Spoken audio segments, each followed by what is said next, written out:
So we have Boruto 2 Blue Vortex chapter 9 titled Nine Tails, and in this chapter we get many revelations that were revealed in this chapter, from Team 10 fighting Jura, Kawaki fighting Boruto, and Himawari becoming the new Jinchuriki of the Nine Tails. Kishimoto has once again blessed us with another chapter of peak, and Boruto chapter 9 is by far one of the best chapters in TPV so far, and it only sets up for so many more plotlines for the future of the story. So let's begin from the start of this chapter where Team 10 is confronting Jura and Hidari. Jura explains that the Nine Tails chakra signature led him to Himawari instead of Naruto. Inojin is in disbelief as according to everyone in Konoha, Naruto was killed by Boruto, but Shikadai does stop him from finishing his sentence before the information is leaked out to Jura. Jura says that as he learns more about the world, only more questions arise as the world continues to develop, which he finds interesting, where he tries to capture Himawari right away. Trees begin to devour Himawari, but Team 10 quickly stops the trees from completely engulfing her, using their teamwork to save her. Jura is intrigued by Team 10's teamwork as they effortlessly stop Himawari from being captured, but has patience toward the kids, saying that if they continue to resist, he will have no choice but to harm them. Later in the chapter, Boruto and Kashin Koji are seen together hiding in Orochimaru's hideout. Initially, I didn't see this as it was a surprise to see my guy Koji again right away, but with the distinct background and snake sculptures shown in the panels, using one of Orochimaru's old hideouts to conceal Boruto from enemies is a smart move. As we've seen at the end of chapter 4, Boruto and Koji are working together to save the planet, but if they are hiding in Orochimaru's hideout, is Boruto also in communication with Orochimaru? We haven't seen the snake tranny in the manga yet, and in the Boruto anime, we do know that he is currently being monitored by Konoha with his day-to-day actions. I just wanted to put that out there as Boruto has been able to gain some allies on his side despite the omnipotence ruining his life. Going back to the confrontation with Team 10, Jura informs them that he has no idea why the Nine Tails chakra is being sensed by Himawari, but to find out why, he tells them that he is going to devour Himawari to understand what's going on. In the Hokage office, Shikamaru is speaking to the sensor unit about the intruders, but is quickly interrupted by Koji's Toad, who tells Shikamaru to connect Boruto to Ino, as Boruto has come back to the village. Kawaki wakes up after getting embarrassed by Jura, where he reveals that he was resting from the damage he received using his regenerative abilities. And while Kawaki is incredibly reckless when he fights, he knows that he can get away with it since he can heal at will whenever he gets damaged, thanks to his body being modified into a scientific ninja tool. Kawaki then senses Boruto in the village and he immediately confronts him right away. Boruto scouts the area and is informed by Shikamaru that the Ten Tails is looking for Himawari because they sense Nine Tails chakra from her. Kawaki interrupts Shikamaru's call and he accuses Boruto of conspiring with the Ten Tails for invading Konoha. Boruto tries to deny this since he wants to protect the village, but of course with Kawaki's hard-headedness to kill Boruto, he immediately tries to attack him using his dojutsu. And I'm not gonna lie here, Kawaki's goal of just trying to kill Boruto is going to hurt his standing in the village one way or another. And while Boruto is labeled as the Hokage killer, Kawaki is so fixated on killing Boruto that he is not hearing of any logic that Boruto is trying to inform him of, since he thinks that Boruto is just lying. It's frustrating to read as a fan because Kawaki is a high IQ fighter and does have common sense, but his anger of trying to kill Boruto is seriously clouding his judgment. Boruto tries to reason with Kawaki that he too is also trying to stop the Ten Tails, but Kawaki quickly shoots chakra rods to kill Boruto, but Boruto dodges them with ease. Kawaki tries again, but it's no use since Boruto is so much more quicker. Kawaki then follows up with an attack using his scientific arm, but gets pummeled to the ground right away by Boruto. It's clear at this point that Kawaki is not on the same power level, where Boruto is disappointed by Kawaki's weak attempt of trying to harm him. He questions if Kawaki has even trained at all, and even though Kawaki has gotten stronger with his Otsutsuki powers, Boruto has clearly leaped him in terms of strength in terms of base form. Kawaki then activates his karma to gain an edge, where Boruto also activates his karma, since both karmas resonate with each other. This catches Boruto off guard as this is the first time that he activates his karma in the time skip. I've been thinking about all the possibilities on why Boruto doesn't want to use his karma in battle, and one of them is because of Momoshiki, since Boruto doesn't want to lose control over his body. And in this chapter, I think it applies here. As the karma begins to form across Boruto's body due to the karma resonance, Kashin Koji tells Boruto to get out of there or else he will lose control to Momoshiki. Boruto dips from the village where Kawaki realizes that he doesn't have control over his karma, which could be a way to gain an advantage over him. And despite the clear power difference between both characters, the fact that Boruto doesn't have control of the karma since it risks Momoshiki to awaken, Kawaki could use this over Boruto if he wants to actually get close to killing him. Obviously in the first page of the time skip, Boruto does activate his karma without any worry, so this may change, but this current problem will force Boruto to run to protect his body from being compromised. Anyways, we jump back into the battle between Team 10 and Jura, where Jura launches a tailed beast bomb from his eye, where Chocho punches Jura to change the trajectory of the projectile. It barely misses Shikadai, but it creates a massive explosion that blows everyone away. Inojin and Himawari then take Shikadai and Chocho, where Team 10 escapes from the battle away from Jura. And Jura says something interesting here, as he is confused on why Team 10 won't hand over Himawari despite not being on the same power level, as they are potentially risking their own death. He realizes that there is something else driving Team 10 beyond their own survival instincts, which could be useful information for him and Hidari. Team 10 fly away as they discuss leaving the village to lead the enemies away from Konoha. Himawari suggests that she should escape on her own so she doesn't get Team 10 killed while getting chased down. Suddenly the environment changes as Himawari realizes that her consciousness is not in the same atmosphere with Team 10, which leaves her confused. Himawari is then greeted by a baby Nine Tails who says he can't believe that the 10 Tails was able to sense his chakra. At the final page of the chapter, Himawari meets the Nine Tails for the very first time, which catches her off guard. This is a crazy revelation, as since Himawari was being tracked down by Jura, this is why Damon was scared by Himawari after meeting her for the first time. And despite not understanding it, Damon was shook by Himawari's power, which was coming from the Nine Tails, where it was suppressing its chakra so it wouldn't be detected by enemies. Since the Nine Tails is a sought after beast from villains, it makes sense why he would do that in the first place. Now, we know that Kurama died after using the Baryon mode back in chapter 54, where we saw him pass away, but tailed beasts don't die permanently. Kurama did burn all of his chakra away by combining his life force with Naruto's, but eventually the Nine Tails chakra would reform after a period of time, creating a brand new Nine Tails. This is by far one of the best chapters in TBV, and with this being revealed, Himawari's power will only continue to rise. Pre-time skip, I questioned how Himawari could get stronger outside of her just using the Byakugan, since we are witnessing Otsutsuki-like characters arise in the story and they are only getting stronger. I was thinking of all the ways that Himawari could get stronger, and a lot of you guys were mentioning that she could become the next Nine Tails Jinchuriki, but I simply didn't know how. But with this situation being presented, there are now plenty of ways for her to get stronger, such as learning the Nine Tails chakra mode and potentially the Baryon mode, if we really want to get there. But we'll see if Himawari actually gets there, because I'm not gonna lie, that would be absolutely insane. At least in my opinion, I think this is Kurama reborn as a baby, since tailed beasts don't die permanently and their chakra will reappear somewhere else, and in this case it is Himawari. I also wanted to highlight Ikimoto's pen when it comes to his art, as when drawing the perspective shots from the likes of Boruto, Kawaki, Jura, and Himawari was awesome to see visually. I'm not gonna lie, so far in Two Blue Vortex, Ikimoto's been on one. Obviously his art isn't the craziest. Boruto manga art is pretty simple. It has a very simple formula, which at least to me, formula to reading Boruto manga is pretty simple compared to other manga, which even though it is simple, that doesn't make it bad. I'm seeing Ikimoto get out of his box. Instead of using regular panels, he's using more perspective shots when it comes to certain characters, such as Jura learning more about the world, or Boruto's karma forming on his body, or Himawari meeting this baby Kurama for the first time. I'm noticing the perspective shots and the angles that he is introducing into the manga, so hopefully we get more of that, because I do think that makes the reading experience only better for the overall future of TBV. So I did want to mention that, because so far, man, hey, Boruto 2 Blue Vortex has been on one. Like, I've been really enjoying every single chapter. The plot is moving pretty quickly, but the plot has now started to pick up. We have had some slow chapters when it comes to information, but now we are getting more revelations, such as Boruto not wanting to use the karma since he doesn't want to lose control over his body, and Himawari becoming the next Nine Tails Jinchuriki, as well as Kashi Koji conspiring to help with Boruto. We're gonna see what's gonna happen there. So let me know how you guys feel about this chapter in the comment section below. What are your thoughts on Boruto 2 Blue Vortex chapter 9? How do you feel about Himawari becoming the next Nine Tails Jinchuriki? And I think it's great for Himawari's character, since I'm gonna be real here, the stronger you are as a character, the more relevant you will become in the storyline, outside of a few characters such as Amato, for example, who have manipulated some parts of the story. Regardless, Himawari has become a very important figure, and Team 10, they actually impressed me in this chapter. I thought they were just gonna be some random side characters, but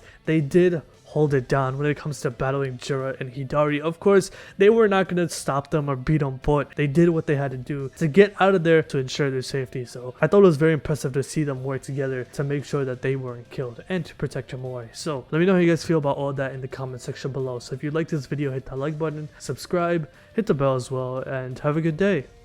Peace.